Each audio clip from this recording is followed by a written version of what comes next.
Okay, so I know that you guys are gonna have a quiz next week or maybe Monday or something like that.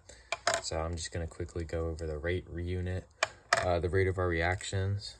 So first of all, I'm gonna talk about average rate of our reaction, right? And I'm gonna start by drawing us a graph. So let's say, right, we have a graph and we have time down here in seconds. In this we have concentration of some reactant A in molarity, right? So let's say we plot our reaction, and this is going to be our reactant. So we're going to start with a high amount, right? And it's going to diminish as our reaction continues, and it's going to reach some end amount when our reaction finishes, right?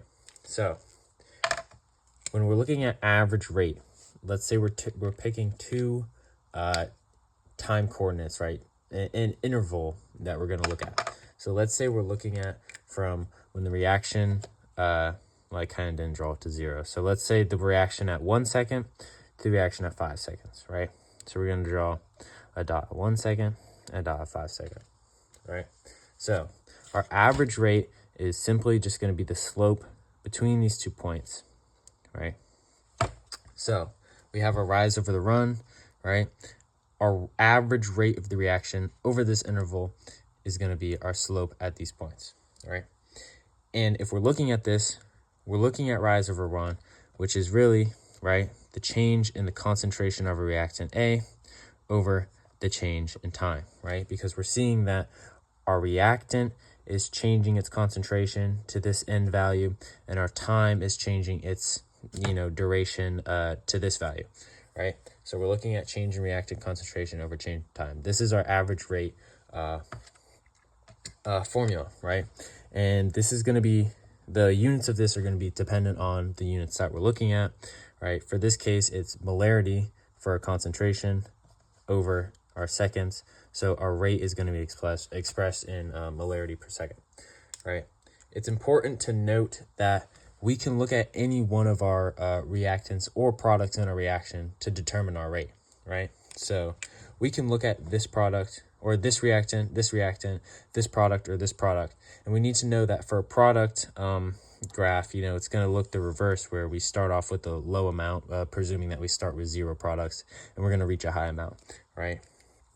So that brings us to an important point, is the difference between the rate of a reactant being consumed or produced, or a product being produced, versus the overall rate of our reaction. So if we're looking at this reaction, we have a stoichiometric relationship of 1 to 1 to 1 to 2, right? So let's think about if we were looking at sodium chloride, right? So since for every 1 mole of magnesium chloride we have, right, we're going to produce 2 moles of sodium chloride. So when we're looking at this, if our rate, right, our average rate formula is the change in concentration over change in time, right? The magnesium concentration is, let's say, decreasing by 1 mole per second, right? However, our sodium chloride concentration is increasing by 2 moles per second. So there's a differing value, right, in if we were to isolate and look at just the rate of sodium chloride being formed versus just the rate of magnesium chloride being formed. If we were to consider this the rate of the overall reaction, we're going to get something where the rate of sodium chloride being formed is 2 times the rate of magnesium chloride being consumed. So when we're looking at a reaction, and I'm going to label this a basic reaction,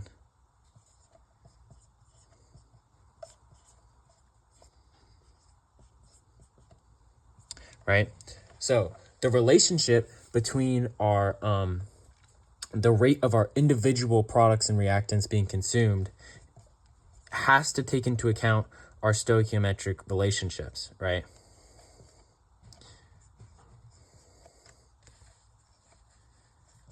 Is equal to 1 over B.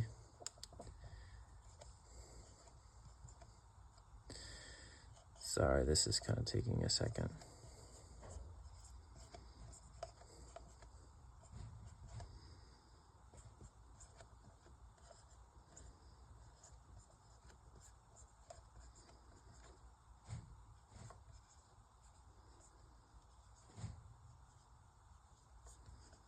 So what this is doing is now relating all of our products and reactants together. So thinking about sodium chloride, let's say we're looking at sodium chloride and magnesium chloride, right? So if we were looking at this one, right, the rate of sodium chloride being produced is equal, change in concentration of sodium chloride over time is equal to change in concentration of magnesium chloride over time, right?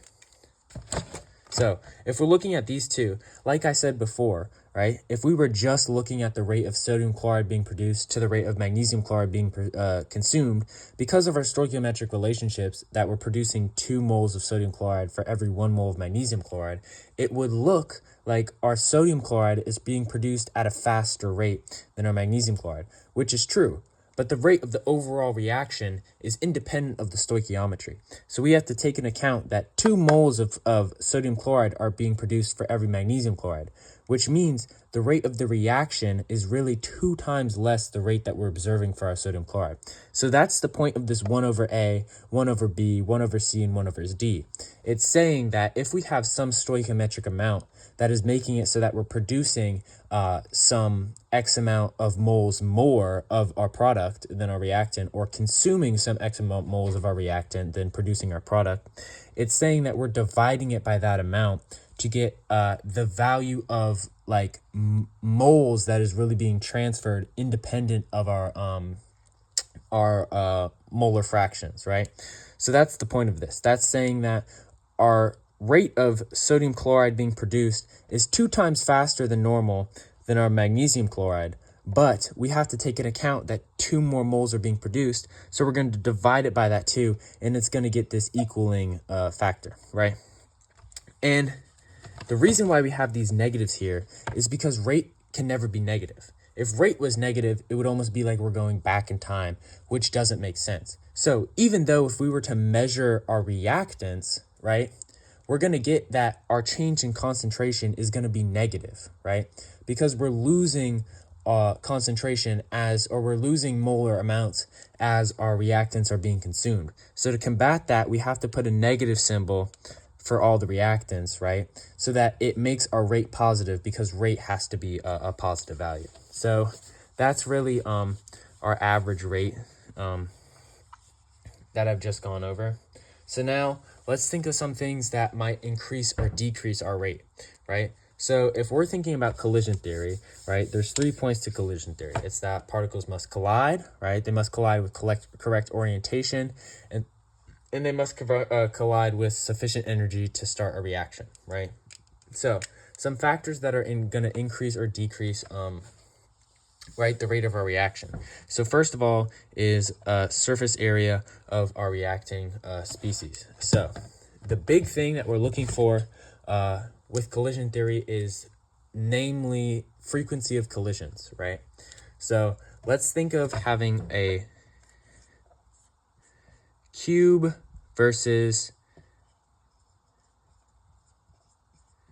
many small powder-like particles, right? So if this was our reactant, right? So this is like, let's say our magnesium chloride. Let's pretend that our magnesium chloride is solid, right? So if we were reacting this, right, our internal particles, right, represented by this red dot, this is inside the cube, right? The internal particles have to wait until the external particles react to be able to be reacted with. So our limiting factor on the speed of our reaction is going to be how fast this outside layer of reactant can get away so that our other reactant can come and hit this inside, right? But if we're looking at our species that's all ground up and has its maximized, like its surface area is maximized, right? Then we can see that all this inside bit is now distributed on all these various particles. And instead of concentrating our reactant on like one site, right? Now we have almost, you know, when we have like a superfine dust, we have hundreds of sites, thousands of sites that each can have their own little reaction going, right? And we can get through these species much faster and reach our inside much faster than we would if we had to wait for a large outside area to react with our inside area. So surface area, let me just write it over here. As surface area increases, our reaction rate is going to increase as well. Okay. So now, let's talk about pressure for gases, right? So pressure, right? So the measure of pressure really is the collisions forcing the collisions of particles on the walls of our container, right? Is an easy way to think about it, but maybe that's a little bit more confusing than thinking about it of, right, the frequency and strength of the collision between our gas molecules, right? So let's say that these molecules are very loosely packed, right? We're at a low pressure, right? So the force inward on our gas particles, right, is very weak, right? So the gas molecules have the ability to spread out as much as they want, right? And if we're spreading out, we're decreasing our pressure. The gas can occupy as big of a space as it's allowed to, right? Then that means the frequency of our collisions is going to decrease because we're increasing the space between our particles, and the chance that they randomly come and collide in the correct orientation with the correct activation energy is going to be much lower, right? Because they're so much farther apart. Now, let's say that we increase our pressure, right? And we're increasing this pressure and we're forcing all these particles as close together as we can, right?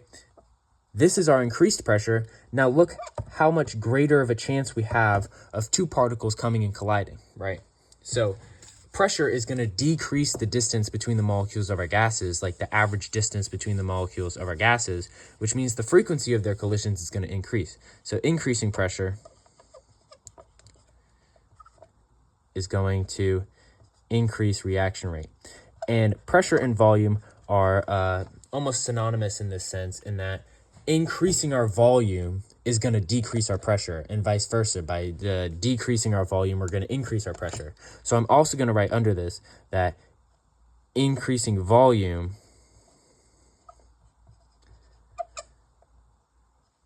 is going to decrease our pressure and decrease our rate. All right. So now let's talk about temperature. So temperature is a little bit different. So I'm going to first mention what temperature is, right? So temperature is the average measure of kinetic energy in our in the total of our compound, right? So in all of our compound, temperature is the measure the measure of the average kinetic energy of each particle. So what do I mean by that? Let's think of a glass of water. Oh.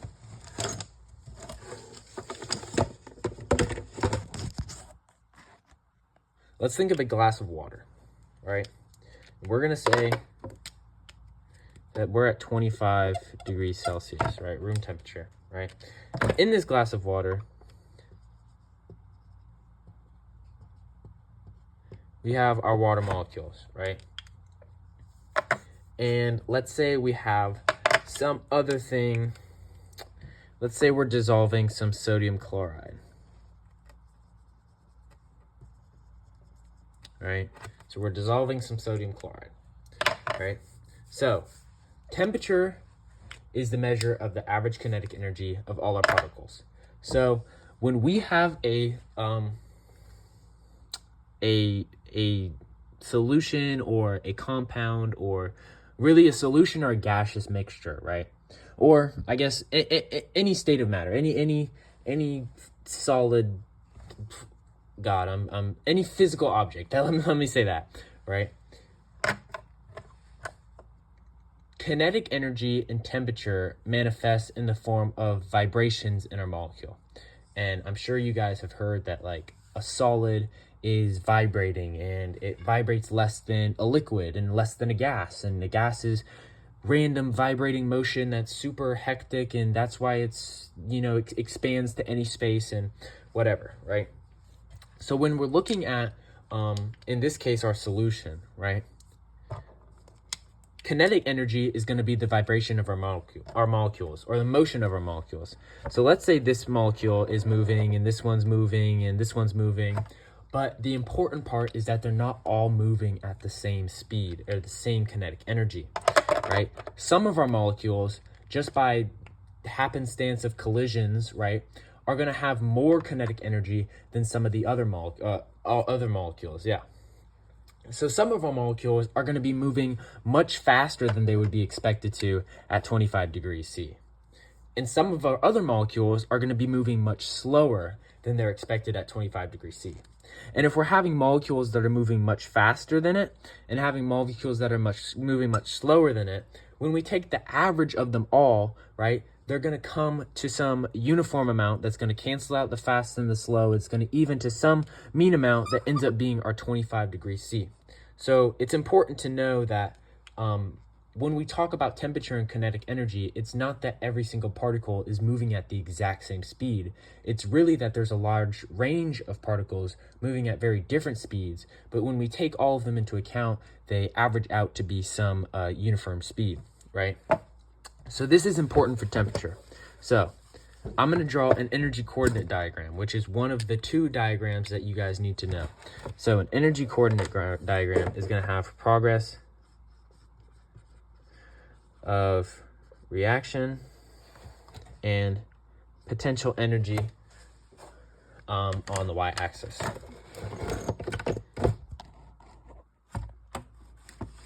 Good Lord. Okay, right? So an energy coordinate diagram is going to look like this, right? So let's say we have some reactants here, A plus B, in this case water and sodium chloride. And really this is an endothermic process, but I'm going to draw it as an exothermic process. It's dissolving to produce C and D, right? So our difference between this is going to be enthalpy, which you guys have already talked about. But what's important is this right here, right, for this discussion, is our activation energy. So, right, thinking back to collision theory, one of the postulates is that particles must collide with sufficient energy to produce a good reaction, and that's the activation energy. So that activation energy is the minimum amount of energy required to start a chemical reaction, right? So let's think about our water at 25 degrees C. And then let's think about our water at 100 degrees C. Oh, well, I'll put it at 95, just so it's not boiling, right? So 95 degrees C. So if to start our reaction, right, we have to reach this temperature, or not this temperature, this kinetic energy, right? This potential energy, this energy sufficient for a reaction, right?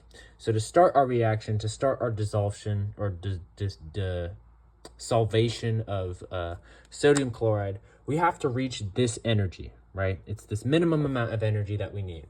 At 25 degrees C, right, the average kinetic energy, right, 25 degrees C, is lower than what is necessary for our activation energy, right? So how is it possible that if our average temperature is a lower kinetic energy than our activation energy, how is it possible that any of our reactants ever get to our activation energy? Well, that's exactly what I was talking about before, right? Some of our reactants, some of our water molecules are going to be randomly moving at a faster speed than some other ones. So by chance, some of our molecules, right, because it's not evenly distributed, are going to have enough energy to reach this activation energy. And the reason why reactions take time to complete and they're not instantaneous is because we have to wait, well, partially, we have to wait for these reactants to, by chance, get enough energy to reach this activation energy and start our reaction. If we can increase the chance of our particles getting that activation energy, or the probability, or if we can enhance the rate at which our particles can randomly get this high kinetic energy, then we can speed up our reaction because a greater number of them are going to have our activation energy or higher. So at 25 degrees C, right, we might have mostly water molecules that are moving kind of slow, right? And we might have a few ones that are moving very fast, you know, right?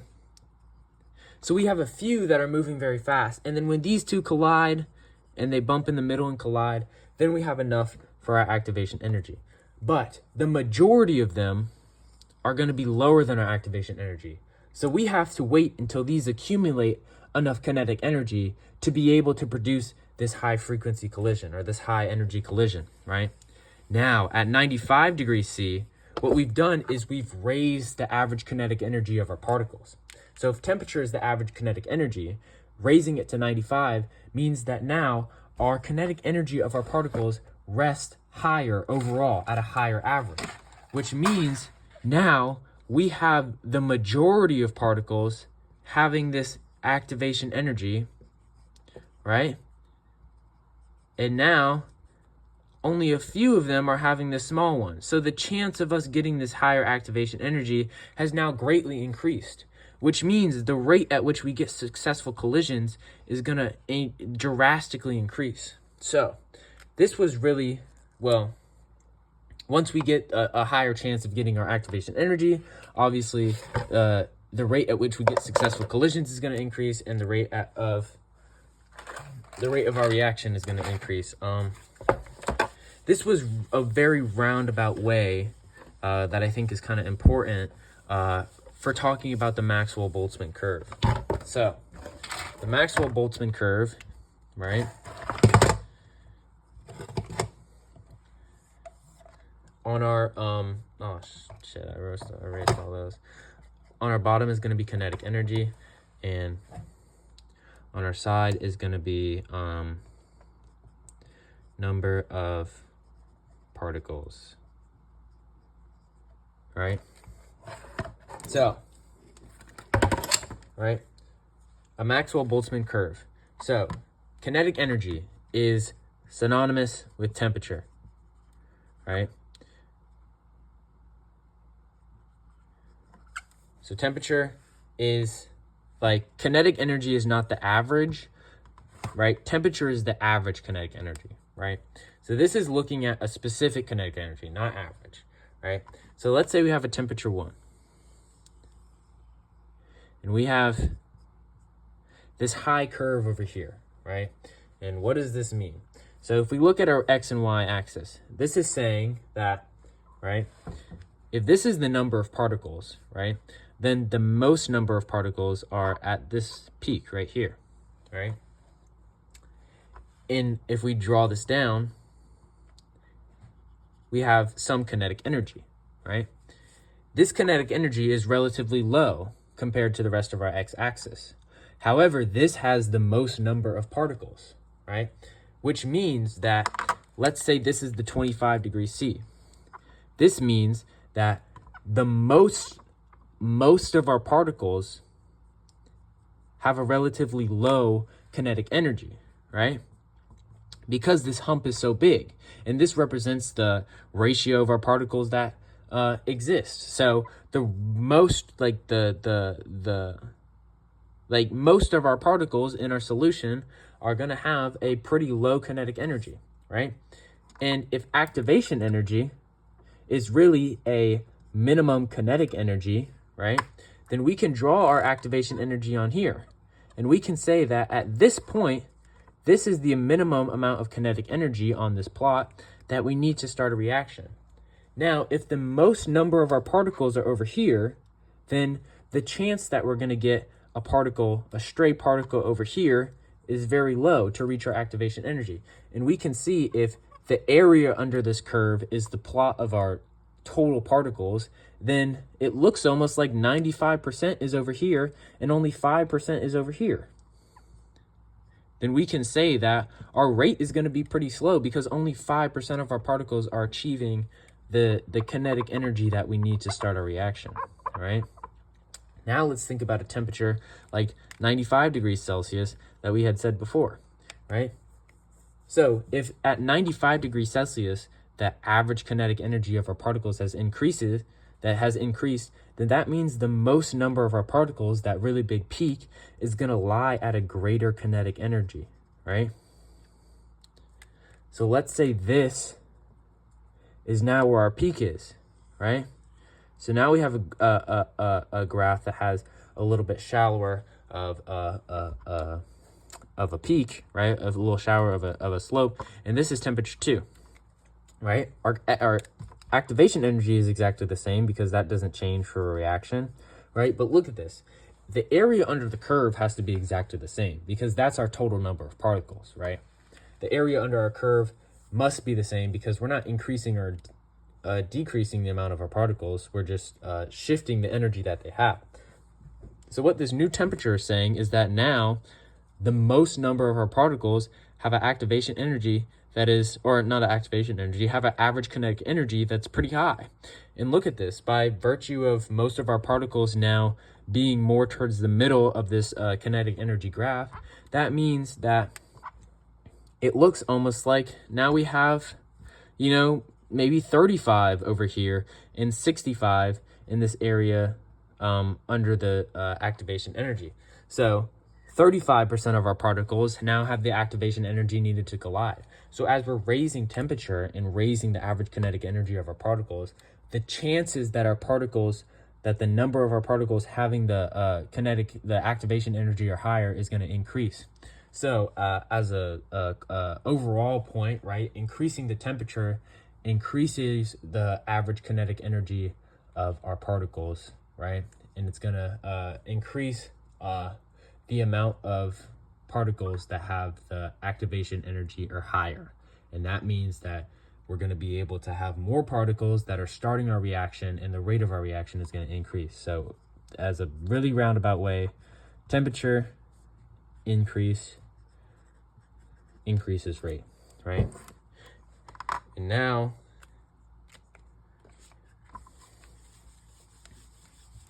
let's talk about a catalyst very briefly, right? A catalyst, let's talk about catalysts and intermediates. So let's say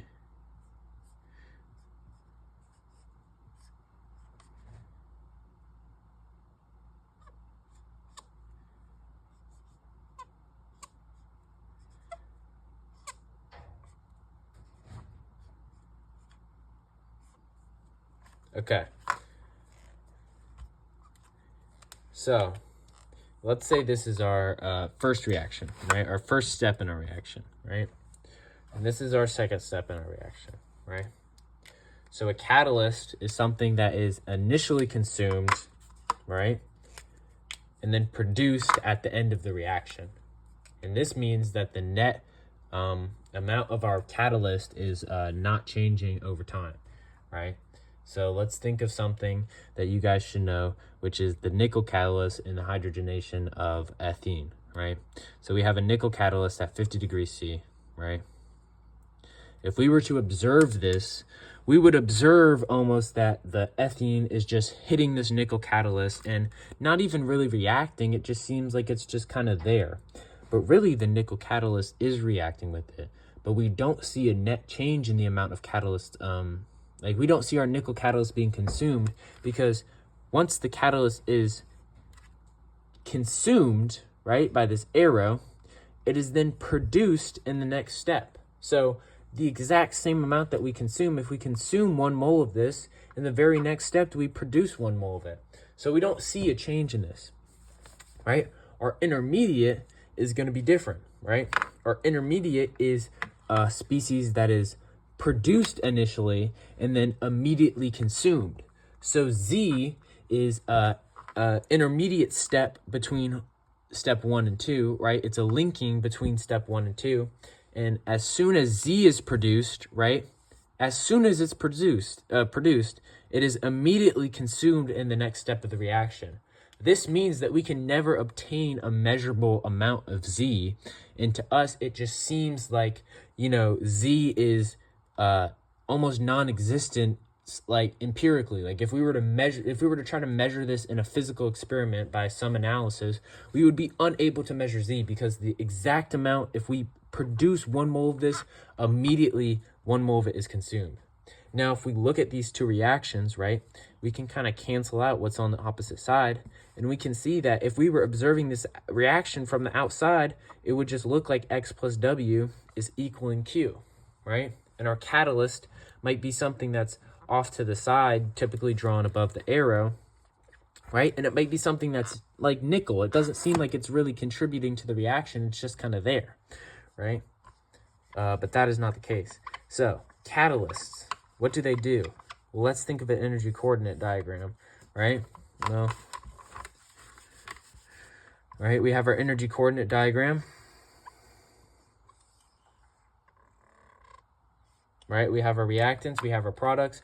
What a catalyst does is it doesn't lower the activation energy of the reaction that we're looking at. So if this was the reaction coordinate for this diagram, or if this was the reaction coordinate for this reaction, right, the activation energy for every reaction at a specific temperature is always going to be the same. So nothing can ever change that. But what the catalyst does is it provides an alternate pathway for the reaction to take place that is of a lower activation energy. So a catalyst is going to come, you know, maybe it might be all this double bump means is that it might be a 2-step, you know, there might be 2 separate steps to the catalyst, right? So what this does is, if we're comparing it to the original activation energy, which is super high, right? We now have an activation energy of a catalyst, which is much lower, which means that the chance of this one happening is going to be so much greater, because the particles don't have to try to reach this super high energy as we saw earlier, where it's, you know, they have like a, you know, average distribution of kinetic energy or whatever, right? So on a reaction coordinate, a catalyst is going to look like this. It increases our reaction rate by providing an alternate pathway with a lower activation energy. That is your buzzword. If you ever are asked what a catalyst is, it's something that provides an alternate pathway with a lower activation energy. So I'm not going to say increasing a catalyst, but the addition of a catalyst increases the rate, right? And I'm just going to, for practice sake, on a Maxwell-Boltzmann distribution, what this would look like is if we had some temperature, right? And this was our original activation energy without a catalyst. What it would be is that our catalyst is going to move back the point at which our activation energy is at, right? And so now this is our activation energy with a catalyst, right? So this is it on the Maxwell-Boltzmann distribution. This is it on the reaction coordinate diagram. Overall, that's pretty much what you need to know. If they ask you what EK is on the Maxwell-Boltzmann distribution, EK, which I happen to see in your guys' note, all that means is the mean kinetic energy of all our particles. So where does the mean kinetic energy lie? Although this is the highest peak, right? That doesn't mean that this is necessarily the mean, right? So our mean kinetic energy, which means not the mean number of our particles, right? Because this is the mean number of our particles, but the mean kinetic energy of them is going to be at some line depicted by EK. So I don't know. I hope that helped. That's overall, it's kind of a long video, my bad, but yeah.